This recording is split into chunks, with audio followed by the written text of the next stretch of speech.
Due to the graphic nature of this program, viewer discretion is advised.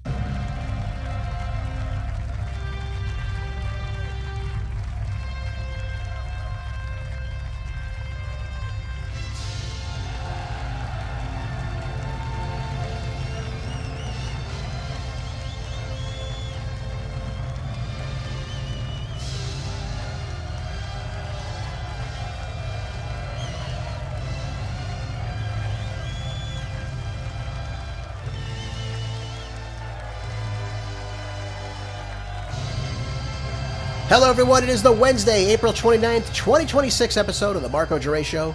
Thank you for tuning in here. Today's groundbreaking news right here in America and across the board, where the facts are facts and hard truths thrive. Let's begin the best hour of radio, informative, uncensored, unapologetic, and ready to go. Ladies and gentlemen, I'm happy to let everybody know, you're here to hear first, we have now reached day 60 of the U.S.-Iran war. You know, I'm really interested to see how this is going to play out here. Will Congress now act that the war powers provisions are ending on May 1st, this Friday? Will they actually declare war on Iran? What will they do? Will President Trump use Congress maybe not voting to declare war on Iran as his now off-ramp that he so desperately wants? Or will he just simply continue the war on as he sees fit? Only time will tell. Are we enjoying short-term pain for long-term gain yet across the country yet? We've got Brent crude now up at almost $119 per barrel today. We've got WTI crude, West Texas Intermediate, trading around $107 per barrel. We've got gas prices across the country hitting a national average now of $4.23 for unleaded. And if you're lucky to be in California listening to me today, ladies and gentlemen, you're now paying an average for unleaded some $6 per gallon. Isn't that great? More on the Iran war very soon. King Charles and Queen Camilla are on a 4-day sojourn across the United States, I guess to see what they lost some 250 years ago. And former FBI Director James Comey was indicted for a second time. We'll break that down. All that and more. Many great articles we have for you today on today's show, folks. You're not going to want to miss it. And since I don't want to waste anyone's time, let's now jump into an article I have for us out of the always reliable Washington Times. This one, I woke up to see this today. I was shocked to see it, maybe. But this was President Trump posting on Truth Social in proper Trump fashion at 4 a.m., of course, of a meme of himself in a black suit, black sunglasses. He's holding up a military-style weapon, what some on the left may call a weapon of war, ladies and gentlemen, just to be clear on that. Bombs exploding behind him, and the words above him saying, "No more Mr. Nice Guy." Well, he took to the caption to say, Iran can't get their act together. They don't know how to sign a non-nuclear deal. They better get smart soon. So first of all, ladies and gentlemen, let me break this down for you. They have signed a non-nuclear deal, Mr. President. They signed the JCPOA under the Obama administration in 2015. That was a non-nuclear agreement between Iran and the United States. And you ended up ripping it up back in 2019. Allowing them to do whatever the hell they want, really, if they saw fit to. So we've got to understand where we are in all these talks. We keep hearing the references to Iran can't have a nuclear weapon, Iran can't do this, Iran can't do that. Now, the Post signal that President Trump now is running out of patience with factions inside the Iranian government as peace talks really are not taking place right now. They're not happening. They're simply not talking to us. So, again, if they don't meet his terms, are we going to start bombing power plants and bridges and other civilian infrastructure, which, again, are all war crimes? What is going to take place? This is why I don't think, even if Congress tells President Trump he can't have his war, he will continue doing exactly what he's doing. And we're getting the, runaround from the rhetoric on the mainstream news for him to do exactly just that. We're now 60 days into this. What is our objective? What have we achieved so far? Have we stopped the Iranians from doing what they want to do? They've closed down the Strait of Hormuz. They're not stopping on that. But we keep hearing about this thing about nuclear ambitions of them. Nuclear ambitions. What nuclear ambitions do they have? All of our intelligence tells us that they have no nuclear ambitions. They have 2 different fatwas out since 2003 saying they don't want to build a nuclear weapon. They've said this time and time again. They've met with us twice now amid negotiations. We've bombed them. So if Iran is this big, scary threat to the United States, folks, and of course the Western world, to Israel, why would you go and bomb them if they're insane, as we're always told? There were these religious zealots, they're unhinged, they're going to bomb us. Why would you bomb them if they're content with using nuclear weapons against us? You wouldn't do that. You would seek the negotiation. You would seek the diplomatic route. We haven't done that. We've brought them to the table twice now, and amid those negotiations, using perfidy, we have bombed them so stealthily. And it's not worked. It didn't work during the 12-day war back in June of 2025. We had to stop that war. Israel couldn't take it. We couldn't take it. And now the same thing has happened yet again in this massive misstep that began on February the 28th. Again, we have to stop this conflict, folks. There's nothing to gain here. We're seeing economic meltdown taking place all around the world. It's really starting to hit Europe very, very badly. Asian markets as well. But we're simply not going to get from Iran what we want to get. They're not just going to simply hand President Trump everything he wants because they are winning this conflict. And I know most people don't like to hear that, but that's the truth of the matter. I can't say that to you any other way. They are winning this conflict, which is why over the weekend you saw Foreign Minister Arachi meeting with the Pakistanis. And then President Trump said, well, I'm sending Steve Witkoff and Jared Kushner. And they said, we're not meeting with them. We're not going to meet with them. And of course, President Trump ended up canceling the meeting, saying, well, the Iranians don't want to talk to us. Well, no kidding. They know they're not for real. They're not serious about anything. They're more worried about their own bank accounts than they are world peace. It's unbelievable. And as I told you, on Sunday, Arachi also met with Vladimir Putin. Again, I think that alliance is getting stronger. I think their alliance with China is getting stronger as well. And you're seeing a recalibration of the power structure inside the Middle East. What do I mean by that? We have hundreds of billions of dollars of damage all throughout our military installations, throughout the Middle East, through the Gulf Arab states. I don't think any of those get built again. I got to be honest with you. I think part of Iran's plan will be, listen, you're not going to put your military bases in Kuwait, in Saudi Arabia, in the UAE, in Qatar, in Bahrain. It's not happening. We're just not going to allow you to do this. And you're going to get out of Iraq, too. You cannot have military bases this close to the United States where you can hit us whenever you feel like it. I think they will actually put that on the table. I really do. And again, they understand the threat from Israel that they've seen twice now. One of the attacks had obviously killed the Ayatollah. But I thought it was funny, too. No more Mr. Nice Guy. This is coming from President Trump, who on day one, this isn't Marco Dre's telling you, this is actual facts. On day one, we hit a school, which was very public information for anyone that want to look at it. We know that Pete Hegseth ignored the rules of engagement. They did no recognizance of these targets. And we double struck a elementary school full of girls, killing 168 of them, plus the staff, plus the teachers. And it's abhorrent. And on the second strike that we hit, we incinerated, I believe, at least 60 of them, so they were unidentified. No more Mr. Nice Guy? Bombing a gymnasium full of a women's volleyball team, killing 20 of them? I mean, we've got to understand what we're talking about here, folks. We are the aggressors. Now, some people will point and say, well, Gervais, come on. Iran's building this nuclear bomb. Get off that point. It's not true. If it was true that they wanted to use a nuclear bomb on the West, they wouldn't meet for negotiations with us to prevent them from doing that. And by the way, since 2019, they've had all this time. I mean, they had, the entire Biden administration, the end of the Trump administration, to build this nuclear bomb if they wanted to do so. And according to Prime Minister Netanyahu, they're always 2 weeks away, 2 months away. Well, folks, I mean, if that was true, and we know they have the capability to do this, they would have done it.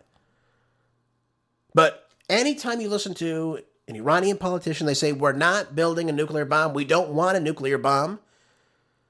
And we'll sign off on that with you. They were going to give us that last June. They were going to give us, they're not going to build a nuclear bomb. It'd be in ink. They're not going to enrich past a certain point. That would also support that fact. And they were going to allow U.S. weapons inspectors to come into their nuclear facilities and to monitor them to make sure they're not building a bomb. Perfect plan. President Trump had it. And what did Prime Minister Netanyahu do? He bombed them. Killed the negotiator, Ali Shamkhani. And then, of course, we were in the war with them. Same thing happened again on February the 28th. Amid negotiations, we decided to attack them. Notice they're not telling us anymore that they don't want them to have access to a ballistic missile program. They know that's totally off the table. And the Iranians, I do believe, will say, we're not going to enrich to zero now. We're not going to do that. We will enrich to a certain level that we see fit for our medical, civilian purposes. And we will have, obviously, the ability to make that happen. We're not going to rely on the United States to give us this enriched uranium. That's something that the press is selling to the people. Oh, we're going to give them the enrichment, so why would they need it? Really? Really? Does anyone believe that we wouldn't have a stronghold over them if we decide what type of enrichment they have or when we would give it to them? That's almost as stupid as saying, well, we'll let China refine our rare earths and that we need for our weaponry. I mean, the same thing is stupid. That's why I've said we need to get independent with that. And we'll talk about that also on today's show as well. President Trump is making a good advance on that. But on this foreign policy that we find ourselves in, time and time again, we have ignored the intelligence. We're making now these threats to them that I don't see are conducive to anything positive. I don't see anything from that would indicate that this is going to make things better for the United States. And we continually hear from our politicians, from our military experts like General Jack Caine, ramping up this war. Listen to clip one. The obvious pathway forward is finish what we started. The negotiations have not worked. So go back to the combat operations, finish up the last 2 weeks that we were not able to complete, about 25% of what is left. Go back to the original objective, take away all of the offensive capability so that they will no longer be a predator in the region. Let's accomplish that mission. Let's also open the Straits of Hormuz. All of that makes some sense. And at the same time, if we're not already doing it, I think the Mossad and the CIA should be doing everything that they can inside of Iran to undermine this regime, because there is no doubt the regime is getting weaker by the day. Okay, so again, you're hearing the same exact rhetoric. We need to take out this regime. We need to continue this war. Hey, don't go to negotiation. The negotiations aren't working for us, Mr. President. So we've got to go back into bombing them. You've got to hit the civilian targets. You've got to hit everything you can. Bombs, roads, whatever it takes, just to get them to submit. That is General Caine's stance on this. Unbelievable. Hasn't worked yet, so I guess we'll try it again. Isn't that the definition of insanity, by the way? I think so. Now, just to reiterate my position, I told you I don't believe this war is going to end anytime soon. You can mark my words on that one. I don't believe that for any stretch of time. Well, some people think, well, we're not bombing them right now. We're in talks. We're trying to get to the table. It's not going to happen. And again, you're seeing the markets reflect that now. No one's buying it that this is ending anytime soon. And the reality of the supply chain issues is really starting to take effect. Keep that in mind. Now, an article out of Bloomberg, just to redirect your attention to it. On the similar front, President Trump has now told his aides to prepare for an extended U.S. naval blockade of the Strait of Hormuz. This is coming right out of the Wall Street Journal. And it says the United States is now looking to intensify economic pressure on Iran as war enters its third month. So does that tell you President Trump wants to end the war? A U.S. naval blockade in that region would be an act of war to them. The Iranians are not going to allow that. And the Iranians certainly are not going to allow other ships to make their way through the strait. Keep that in mind. So again, it's putting this chokehold on a lot of these Gulf Arab states, for example. Things are going to get very, very bad there soon. Especially with the very, very warm summer months they have there that are, I've been told, are very unbearable. I mean, without air conditioning, you're going to see lots of people starting to flee that region. By the way, we also saw the UAE now leaving OPEC. They've been a member for over 50 years now. They're leaving. They're out of commission. It's unbelievable where we are right now. None of this had to happen, too. I think that's the biggest ironic point about this. None of this had to happen. We could have had a fine deal with them last June. it probably would have given President Trump the Nobel Peace Prize as well. But he chose to let Israel go ahead and do this for reasons I'm sure I don't know. But this is where we are now. But listen to this. Telling the top aides in a meeting, he's decided to continue to put pressure on Iran's ability to export oil by stopping any vessel heading to or from the Islamic Republic and their ports. Yep. So therefore, do you think Iran's just going to say, oh, okay, fine, great. Well, if these other ships come through now, everything will just be fine. We'll accept your naval blockade. Let me ask you this. If China sends an oil tanker to dock at an Iranian port, do you think that the United States will stop them? And if they do stop them, what will the Chinese do in response to that? What would India do if they sent an oil tanker to the region? Same thing happened. We stop their oil tanker. We board it. We take the oil on it that they've paid for already. What would happen then? Would these countries send, warships to the region? Would things escalate like that? And let's say the same thing were happening to Russia right now. Let's say Russia was taking oil to or from the Persian Gulf. What would the United States do then? If Russia decided to send warships to the region, would they back down? Would they engage them? I told you, folks, things are heating up behind the scenes, and it's only getting worse. This naval blockade, if we're in a ceasefire, it makes no sense putting this there, unless, of course, you want to foment more war. And that's exactly what we're doing. Now, the decision suggests that the United States could be moving into a lengthy period of fighting, largely halted. Well, no kidding. This is where we are. We're heading towards more war. And there is no resolution, no positive resolution that will come from this. As we see the status of the traffic through the Strait of Hormuz really uncertain right now. They're not going to let ships through unless they pay the fee, and it's coordinating with them. So you could try to get through if you'd like. Good luck doing it. The Iranians will stop you. Which is funny because we've been told constantly that the Navy is null and void. Their Air Force is null and void. Their military is decimated. Yet somehow they have this stranglehold on the Strait of Hormuz. It's amazing to me. And by the way, if all this was true, why wouldn't we go in right now? Why would we need a naval blockade? Why wouldn't we just go in and direct traffic through the Strait of Hormuz and open it up ourselves? That's what General Caine just said, right?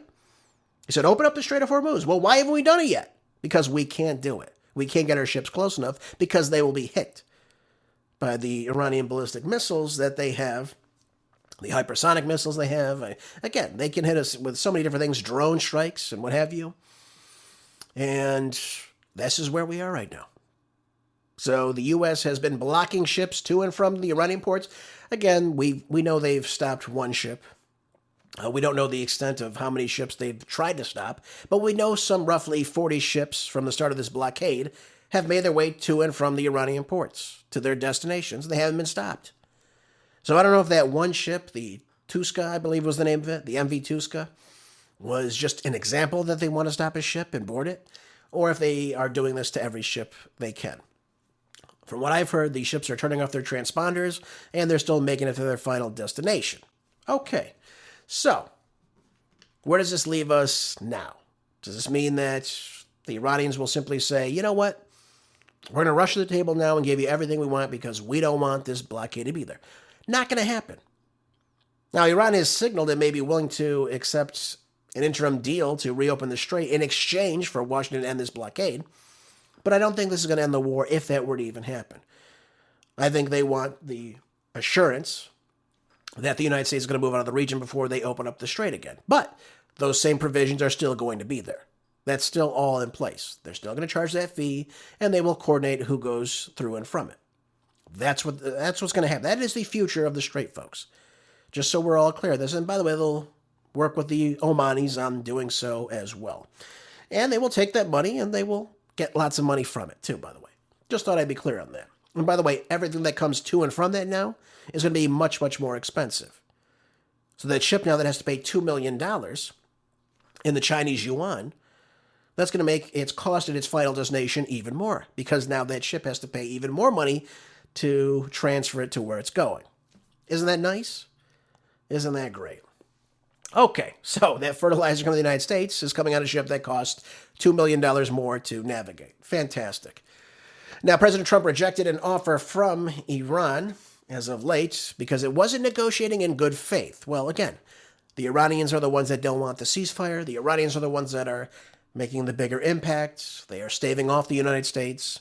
What we have done is not deterring what they want. We know that mediators inside of Pakistan expect Iran will submit a revised provision to end the war in the next few days. But again, I think it's going to be on their terms, folks. I don't think they're going to bow down and take the United States 15 points plan and say, yes, yes, yes, we'll give you everything here, by the way. I think it's going to be on their terms. This is their starting point. These 10 points are their starting points. Now, maybe Trump could negotiate a little bit here and there, but they're not going to stop enriching. They're not going to not charge a fee for the Strait of Hormuz passage.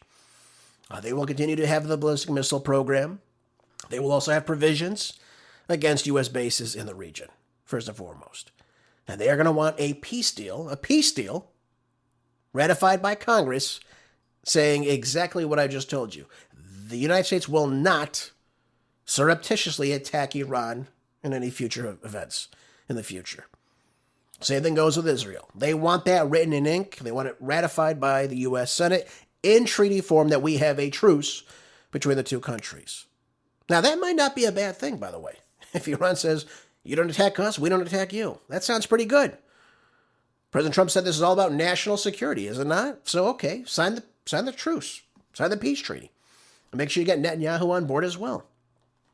But this is where we are, folks. Everything is lining up with what Iran wants, not what the United States wants. And by the way, again, just to segue into another very important part of a much bigger issue too right now, which indicates I don't think President Trump is done just yet. Even if we do remove that blockade, even if the Strait of Hormuz is open up, I don't think this war is just over just yet, because Trump keeps harping on the fact that the nuclear weapons is a big problem to him. Okay. Just this morning, so the Washington Examiner, War Secretary Pete Hegseth, General Dan Caine, chairman of the Joint Chiefs of Staff, were testifying on Capitol Hill about the Pentagon's fiscal 2027 budget request. What have they asked for? Now, the total budget request for the War Department, which is really the Department of Defense, is now equating to $1.5 trillion, a 42 to 44% increase over previous levels. And by the way, those levels were up in the last fiscal year, by the way, too. I think we were around $901 billion spending on defense. And look where it's got us. We depleted our munitions, but and we've got to revamp everything. We've really got to bolster up what we have. We've got to produce more because we don't have the means to do what we want to do. And again, that looks very, very bad on our behalf that Iran was able to stave us off. Now, if it was approved in its current form, that means the budget will allocate some $65.8 billion to the U.S. Navy's Golden Fleet shipbuilding efforts as a key national security priority to the Defense Department. But we've also got to talk about those military bases inside of the Persian Gulf. If they actually get rebuilt, that's going to cost us hundreds of billions of dollars, which is, again, I think is why they're pushing, again, for a much, much bigger budget. So, will Congress approve this? Will they go along with it? Again, I tend to think probably not. That is a very tall order, I would have to say. Again, look how much we're spending on defense. And what is it getting us? It's getting us absolutely nothing. It's not making America safer. And again, we talk about allocating money for this and that to rebuild. Why are we wasting so much? Why are we wasting so many munitions right now in this unjustifiable war with Iran? It's not getting us anywhere closer to peace or any type of stability in that region. And you have our allies in the region also not happy with us. So maybe we get lucky and they say, we want you out. You haven't made us any bit safer, right? You've now upset Iran so much, they've attacked our infrastructure in many ways. You've closed down the Strait of Hormuz, right? The Iranians have, because of your actions. And now our countries, our GDP is all struggling as a result of this. Now, will they kick us out? Again, only time will tell, but I think that is the future of the United States in that region. But make no mistake about it, President Trump really wants to kick it up, really get those budgets moving, because, again, We have lost so much in this unjust war. And by the way, our Navy's very, very small. It's not nearly what it was even back in World War I. So we've got a lot of rebuilding to do to project some type of strength in the global foreign affairs. All right, folks, let's move on yet again. Let's change up here. Let's move on to another article out of NBC. So I told you before that King Charles was obviously in D.C. yesterday evening. They met for tea, I guess for a walk through the White House or what have you. And, they did the famous, rah-rah speeches about both countries. They talked about their relationship between the United States and the United Kingdom. King Charles used his humor. President Trump used his humor to, make things look very special between the two countries that are shells of their former self, I'd have to say, really and truly. You look at what's going on inside England now today, or the United Kingdom. It's a mere form of what it once was. It's not once that global hegemony that it once was in the 1800s. Far from it now.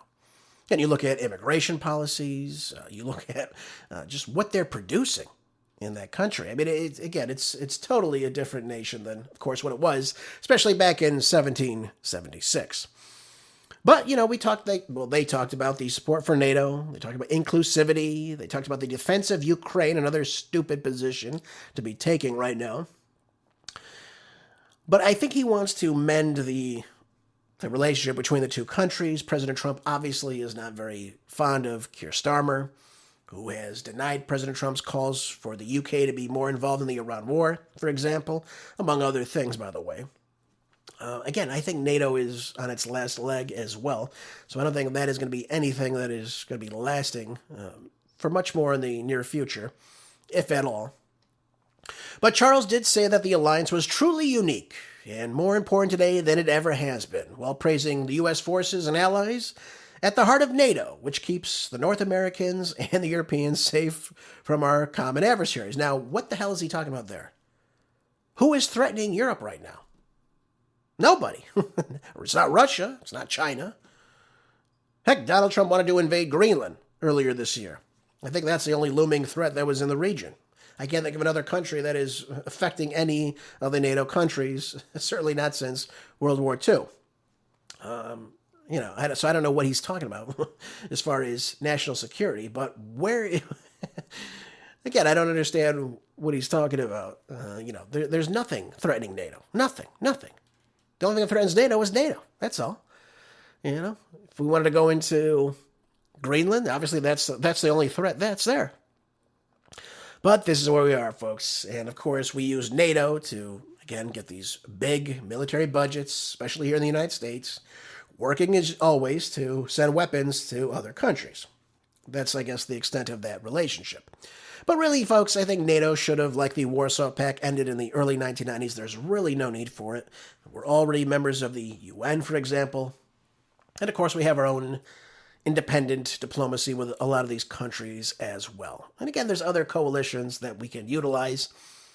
So again, I really don't see NATO as surviving much longer, although I'm sure they would love that. The transfer of money, the transfer of weapons, is always through the guise of NATO.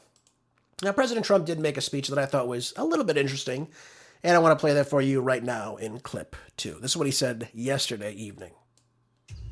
Here on a wild and untamed continent, they set loose the ancient English love of liberty and the great Britain's distinctive sense of glory, destiny, and pride. And that's what it is, glory, destiny, and pride. The American patriots who pledged their lives to independence in 1776 were the heirs to this majestic inheritance. Their veins ran with Anglo-Saxon courage. Their hearts beat with an English faith in standing firm for what is right, good, and true. In recent years, we've often heard it said that America is merely an idea, but the cause of freedom did not simply appear as an intellectual invention of 1776. The American founding was the culmination of hundreds of years of thought, struggle, sweat, blood, and sacrifice. on both sides of the Atlantic. And it was also the struggle and rejection of the tyranny from the King of England, at the time, King George III. So that's, of course, why we broke away. We didn't want that tyranny. We didn't want any of that. We didn't want the British sending their troops over and staying in people's homes, taxing them whenever they felt like it. And they've had enough of it. They're very much aligned with being an American continent, an American country. They weren't a part of England anymore. They left. They had enough of it. And, of course, they saw that colonialization, and they rejected that wholeheartedly. And that's, of course, why we had the American Revolution and, of course, the Declaration of Independence, which we are honoring every July 4th. We had enough of it. We didn't want to be under that umbrella of tyranny anymore. And you saw roughly 3% of the population say, we've had enough. We are done with this. We want to be free. We want to rule ourselves. We reject having a king. We reject having a king or a monarch ruling over us, right? So the other part I thought was really funny. He spoke to Congress. Everyone in the room up on their feet, clapping like seals, of course. But I thought to myself, the Democrats here said, no kings. We don't want a king. And yet here they are clapping for a king that we try to get away from. It did get away from 250 years ago. The hypocrisy is never ending with the Democrats, as always. But I thought it's funny. Why are we having the King of England, or the UK now, speaking directly to Congress, sitting on the floor of Congress? Why are we doing this? What is the reasoning for this? Not kidding. He wants to make a speech at the White House. He just got there. Thank you for having me. Why is he speaking to our Congress? Well, what is the purpose of this? I asked myself. And again, it's mostly just show.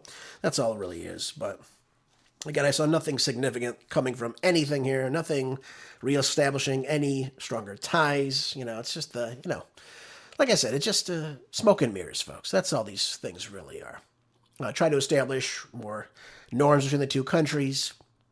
That's really all it is. So, I take these meet and greets, whenever Zelensky came to the White House, whenever these, Netanyahu comes to the White House, why are they speaking directly to Congress? Why are they speaking where the president should be speaking? Now, if they want to meet with certain leaders, or the president, of course, or the White House, fine, of course. But why are they speaking directly to our Congress? Why is our Congress always standing up, every one of them, clapping for these world leaders, if we should be in awe of them? And of course, we really shouldn't be. What are they doing for their countries? Look at England right now. It's a mess. All right, let's shift our gears over to another topic now. Let's talk about good old Jim Comey. Why is Comey being indicted again? Now, this indictment now centers on the photo of seashells arranged in the form of 8647. What is all this about? Yeah, he posted this to Instagram last May. And along the caption, he wrote, "Cool shell formation on my beach walk," as if he had no idea what 86 meant. Because that's how smart James Comey is, of course. Now, at the time of the post, it was met with, obviously, great indignation, of course, from President Trump and, of course, officials at the time, and a large number of Republicans, and rightfully so. They saw the image as really this incitement of violence against the president. And most people were like, what are you doing this for? Why would you post that? Again, he clueless, of course. Even Kristi Noem, the then head of the Homeland Security, said that after he even removed this post, that she was looking into an investigation on this. Now, Comey tries to, of course, play the babe in the woods. Reported voluntarily sitting down for an interview with the Secret Service in D.C., and he said he had no idea what that arrangement meant. He had no idea that 86 meant to kill somebody or to take somebody out, really, is what it means. Or to throw away is what they use it for. So he acts like he has no idea what he's talking about. Isn't that odd, though? You walk by some numbers that seashells are written in and say, well, this looks really cool. Let me take a picture and post it on Instagram for everybody to see. I guess that goes for, that makes sense. As an Obama FBI director, it makes sense that he has no idea what the hell he's talking about. So anyways, he now pleads that he's innocent. He obviously took to social media again saying, I'm still innocent, I'm still unafraid, and I still believe in the independent federal judiciary, so let's go. But it's really important that all of us remember, this is not who we are as a country. This is not how the justice Department is supposed to be. Okay, James, I'll take you up on that. That's not how we're supposed to be, right? You could incite violence against the president and then act like you have no idea what the hell you were writing. Does anyone buy this, by the way? This guy works for the FBI. They investigate crimes. I think he would understand what these numbers mean. But this is obviously par for the course. Now, of course, do I think the Trump administration, in this second attempt now to go after Comey, is going to work for this? Obviously, they'd run into First Amendment issues and what have you. Was he actually trying to incite violence against the president? That has to be proven, I think, in court. Now, let's say he did take that picture and said, hey, really cool assortment of these shells. Let's make this happen. Let's, 8646. If he said that, obviously, that would obviously indicate that he wants violence to happen. So against the sitting president of the United States. Obviously, that's abhorrent. Everyone should eschew that. I hope he would agree on that. But to act like he didn't know what he was doing, I really, really don't believe that. Again, everybody knows what that means. Someone says 8647. Obviously, we know what he's referring to. Now, Pam Bondi tried to go after Comey last year. Didn't work out. She tried to put in a prosecutor, Lindsay Halligan, but she didn't go through the appointment in a lawful way, so the judges dismissed Halligan. Nothing ended up happening from it. Now they're trying to do it yet again. But here's what I say. I say, okay, Comey, it was stupid for him to write this on social media. He took it down, claimed he didn't know what the hell he was talking about. Okay, let's pretend he didn't, all right? We could sit here and say he should have known. You should know what you're posting on social media, especially being such a prominent figure. Now, do I think a lot of people, especially children or even anybody on the Democratic side, listens to James Comey? Are there a lot of people following James Comey? I don't think so. I don't think many people care about it. I don't think many people even know who James Comey is, to be honest with you. I mean, I do, of course. You probably do. But most people don't pay attention to James Comey. Rightfully so. He's insignificant. But what I think they should go after James Comey for is the prosecution over his Bureau's investigation of his ties, of course, between Trump's first presidential campaign and the Russia collusion hoax. That's what I think they should go after Comey for. Right? He led the FBI's probe, and, of course, into President Trump. And he also led the probe into Hillary Clinton, getting her off the hook, of course, for her use of the personal email at the time. Trump then fires Comey. And, of course, they have this rift between each other. But here we go. Trump now is accusing Comey of weaponizing the justice system against him. And, of course, we're talking about the Justice Department investigation into the Russia collusion hoax, which he put forward. But also the leaks that he put forth. We know he gave classified information to his friend Daniel Richman, who then leaked to the New York Times about this case. Again, when there was absolutely no evidence there. Again, where's the indictment of John Brennan and Andy McCabe and even Obama himself? Why aren't we going after this part of what he did that is really illegal? Making false statements to Congress related to the disclosures to the press. Why aren't we going after him for this? You can't do. Why is he sharing, again, private information with a citizen? To my knowledge, Daniel Richman is just his friend, whom we know that he encouraged him to leak these files to the press now. So why aren't we going after him for this, at least? I mean, this is something that we actually can get him on, not a stupid meme that he posted. So I don't know why we're not doing this. I think that should be looked into, of course. Now, of course, they're using it as this is just political retribution. No, he actually broke the law.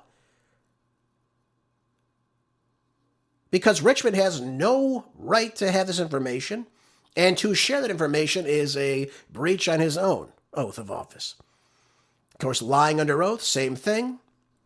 And, Comey's attorneys now filed motions to dismiss the case, arguing he was being vindicated and, of course, selectively targeted by the Trump administration's DOJ. No, he's not. He actually broke the law. So let's get to work on this. I think this is what Todd Blanche should be looking at right now. This is something we can actually get behind and we can actually indict this guy for. Because he should not have been doing that. This isn't weaponizing the justice system. You actually acted out of your bounds here. So I don't know why we're not going after him for this. We're looking at, well, obviously, the seashell thing. But we need to go after James Comey for what he did. Lied under oath, of course, fomented the Russia collusion hoax, which, of course, undermined President Trump throughout his administration and his first term. And really, he didn't have much time getting into office before this whole thing blew up, too, by the way. Which, again, was a bunch of nonsense. There was nothing back in that. We'll look at Hillary Clinton's involvement in all that with the Fusion GPS, all that. The Steele dossier. Why are we looking at any of these people right now? We look at Adam Schiff, for example. What was his role in all this? In the information. John Brennan, Andrew McCabe, James Comey, Barack Obama.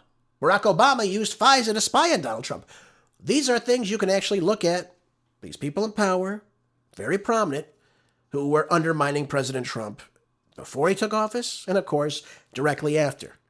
Russia collusion was a hoax from the start. And to not go after them for this, again, Trump day after day in office, they kept saying he's illegitimate, he was never president, it was the Russians that put him in office, the Russians changed this election. It wasn't for this that we'd have the wonderful Madam Hillary Clinton as our president. That's what they made people believe. And then again, you had the violence springing up against President Trump, okay? A lot of things that the left were saying, this president's illegitimate. They always undermined President Trump in the news media. And they ran with these fictitious cases that were given to them, hand-fed to them by people like James Comey, his friend Daniel Richman. So this has got to stop, folks, and this is what we can bring them down on. And this shouldn't be happening. I agree with James Comey. We shouldn't have this happening, this political retribution from from any public figures. We shouldn't be having this at all. Now, another story worth noting today. This is a very good topic, and I want to change it up a little bit on something positive. I know you like to hear these articles as well. Again, I think you'll like this very, very much. And it says here that Trump's triumph, the nuclear fusion roadmap, is the next breakthrough in America's tech revolution. Now, we talk about AI and how important that is to obviously get behind to a certain extent, not in the extent I want it to take people's jobs. I think we always need to protect that. But the idea that we're going to let China and India run away with artificial intelligence for this global supremacy that we need to compete with them on, and I told you, whoever is victorious in AI and, of course, controlling that aspect is going to be the next global hegemony. And right now that looks like China, if we don't get involved with that.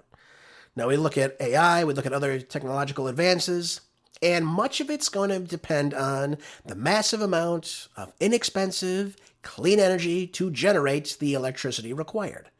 Now, what am I talking about here? We're talking about what China's doing in a race to displace the United States as the world's leading superpower. They've already invested more than $13 billion since 2023 developing fusion energy. This would be nuclear energy. Now, President Trump, who, again, is the foresight to understand this, again, a lot of times Trump is ahead of the curve on a lot of these things. He has good instincts on a lot of these things.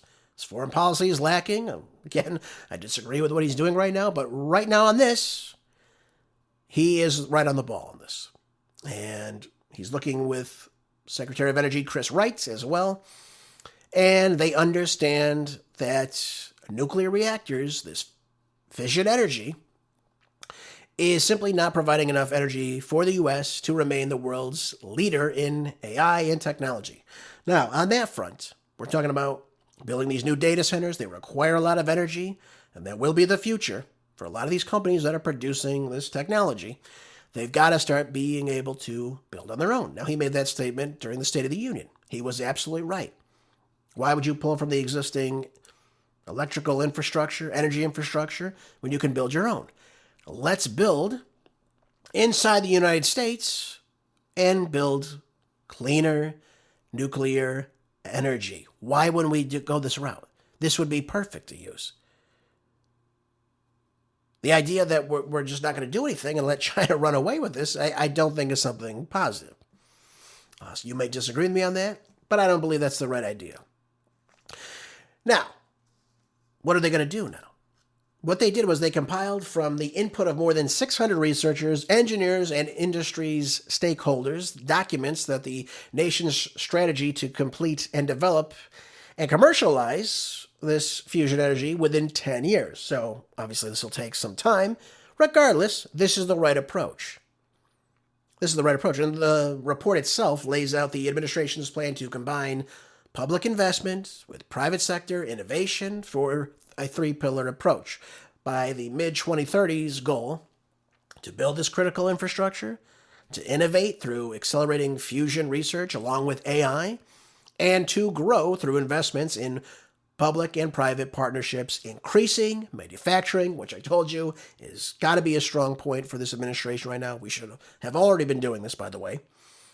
Creating stronger supply chains, and of course, training workers in this field. U.S. companies have already, by the way, received more than $9 billion in private equity investments, according to this recent report. And the Department of Energy is working to coordinate its existing 17 national laboratories with private sector companies, universities, and other partners for research and supporting this commercialization of nuclear fusion. This is, again, another trailblazing opportunity that President Trump, Chris Wright, and their team are initiating to, again, get in this AI race against China for the future of America. This is very important because, again, if you're relying on China to refine the critical rare earth minerals, which, again, we're heavily reliant on, I've talked to you before that they're looking at ways to invest here in the United States and through Brazil, by the way, to get different factories across the country, different manufacturing, different ways for us to work with these heavy metals. Excuse me, not heavy metals, these rare earth metals, rather. But this is all important. These are the steps we need to take to be self-sufficient, because whoever is manufacturing the rare earths is going to be leading the world. And if you're not manufacturing them, you are playing to whoever is. That would be China. China refines over 90% right now of all the rare earths in the world. So that means if the rare earths are going to India, or if they're going to Iran, or if they're going to Russia, if they're going to Italy, or Spain, or Canada, or the US, or to Venezuela, China is grossly involved in all that entire process. Now, let's say, for example, we decide we don't want to do this. We want to just be reliant on what China gives us. Well, ladies and gentlemen, we need rare earths for our cell phones, for a lot of our technology now that we use every single day. We also use it for a lot of our military technology. Do we want to be relying on China for our military technology in the future? I don't think so. And especially right now with China's relationship with Iran, they could put a big hole in that. What do I mean? They could say, listen, we're not going to refine for you anymore, so long as you're going to put this inside of your missile technology. And that's a big problem. That puts us at a major disadvantage for national security, but also for a lot of our technology to advance our own positions in the world. So now what we're talking about is we've got this. We want to start this up. Let's get into using the nuclear technology so that we can have the proper electricity that is greatly required, by the way. And by the way, you also need lots of water for a lot of these AI companies and these data centers. They take a lot of electricity and a lot of water, especially for the refining, to utilize. So let's find ways to be innovative and do all this. This is what Trump should be focusing. He should have been focusing on this on day one. And again, this isn't something that's done overnight. This is going to take a lot of time. But Trump is getting ahead of the curve now and saying, listen, we've got to invest in this. We've got to start getting these factories up. We've got to start mining and utilizing, working with other countries to get the resources we need to refine here in the United States. So we have it right here for us. And of course, other countries can utilize that as well. And we could sell. That'll be worth a lot of money. And we'll make a lot of money on this. This is the future, whether we like this or not. But that is the future, folks. And I think Trump and Chris Wright and his administration understand this. All right. Now, I forgot to talk about this yesterday, and this is another topic I'd like to discuss with you, and it's out of the New York Times, so the wonderful New York Times that I rarely ever read, but this is a good article, okay? And I think it illustrates what's taking place across the country. Now, this says the California billionaire tax has the signatures needed now for the ballot. Yep. And the measure calls for placing a one-time 5% tax on all the assets of the California residents with at least $1.1 billion. So where are we right now, folks? Well, we're trying to destroy California even more. This is where we are right now. The supporters have now collected more than 1.5 million signatures on petitions that call for a vote on the proposed tax, according to a statement from the campaign on Sunday. Yep. The group backing the measure said that it will now submit the signatures to the election officials this past Monday. If approved, it will go on the ballot. The proposal will now kick off an expensive election fight that will now tap into voters' anxieties about the economic inequalities, as well as the concerns from business leaders that California could lose its luster as a cradle of technological innovation. Now, Gavin Newsom himself, he doesn't want this because he knows he's going to lose a lot of people. However, there are other people on the other end of the spectrum. That would be the Bernie Sanders of the world, the little Bobby Rice of the world, right, that have now endorsed this. They want this to take place. So when we think about a 5% tax on all the assets of the California residents, at least $1.1 billion, we're talking about current assets that could obviously be converted into cash, that could be sold right away. So that would include cash, anything like property, cars, all that stuff. All these things. And then we look at the non-current assets, these fixed assets, the long-term resources used for, more than 1 year to generate revenue. So think about property or for plants or equipment or buildings, things of that nature that they utilize. They want to go after it all. This is what Bernie Sanders wants. But Bernie Sanders, being the commie that he is, California is all about taxing, and more taxing. And by the way, if you've lived in California before, as I have, you know that they will tax and tax you into oblivion. And when that's not enough, of course, they just try to tax the people in the next bracket because California is in massive debt right now. Just thought I'd bring that up to you, by the way. I think of $18 billion just this year alone in deficit spending? Good old Gavin Newsom, right? Anyways, Bernie Sanders sat down with Alex Michelson on Fox in Los Angeles, and this was their extent of their conversation about how we've got to tax these people because, hey, they got to pay their fair share, right? Take a listen. What they are saying to the people of California is, it doesn't matter to us. We're billionaires, and we're getting richer and richer, and if children die because they can't get to a doctor, tough luck. We have the power, California, and we are going to punish you. Now, they lie a lot, these guys. When Mamdani was running for mayor in New York City, you may recall everybody, all the rich guys were going to leave. It didn't happen. Now, whether they do or not, I don't know. Who knows? But the idea that they are saying that it's okay for children to die, people not get the health care they need, and they're going to punish the people of California, that is outrageous. And by the way, that is why I will be introducing a national wealth tax. Where are they going to run that? Maybe they'll run to Saudi Arabia. Yeah. I suspect that's where they'll go.